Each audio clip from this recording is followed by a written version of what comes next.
এই কে তুমি? কার কাছে আসছো? আরে বাবা কি চিনিস এটা? আরে আপনি কে? এটা কাশেম মন্ডলের বাসা না? হ্যাঁ, এটা কাশিম মন্ডলের বাসা। মামাই কি নতুন বিয়া করছে নাকি? আরে সাইড দেন তো মামা কো এই মামা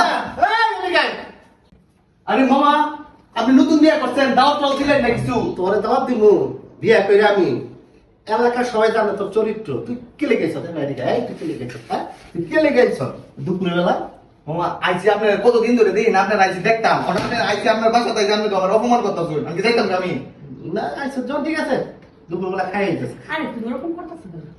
এটা আমার বাগিনা বুঝছো এলাকায় মামি অনেক ব্যাক রিপোর্ট আছে বুঝছো আমি অনেক handsome।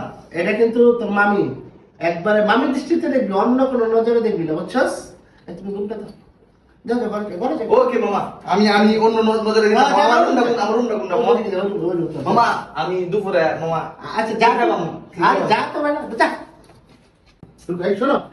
এই শোনো তোমার সমস্যা কি বুঝলাম না। আরে সমস্যা আছে আর ওর চরিত্র ভালো না বুঝছো এলাকার কোনো মাইয়া ওর জন্য ভালো মতো থাকতে পারতো না তাই ওর সামনে বেশি যাবে না বুঝছো আর তুমি কি কইতেছো শুনবো না? ছেলেটা শুনবে, শুনলে কষ্ট পাবে। আর এত দূরে থেকে এসে তুমি ওর সাথে খারাপ আচরণ করতেছো। আরে খারাপ আচার করবো না ওর চরিত্র আমি সেন জানি আচ্ছা দেখ আইসে যখন ক্লিয়ার করা দুপুরে খাওয়ায়া তাহলে বিদায় করো আচ্ছা তুমি বাজারে যাও, ঘরে তো তেমন ভালো কিছু নাই। কেন বাজারে যে মু তুমি থুইয়া যে মু যাও, বাজারে আরে- যাবা না? আমার তো চিন্তা লাগে তো তোমার ভাগ্নে আইছে, বাইক না চাইছে কিন্তু ওর তো চরিত্র আমি জানি তোর তো আমি ভালোই দেখতেছি।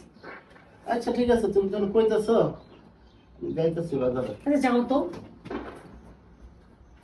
কি দেখলাম মামি তো দেখা যায় পুরাই মাথা নষ্ট মামি গলাটা শুকায় গেছে একটু পানি দেন তো খাই হ্যাঁ আসতেছি।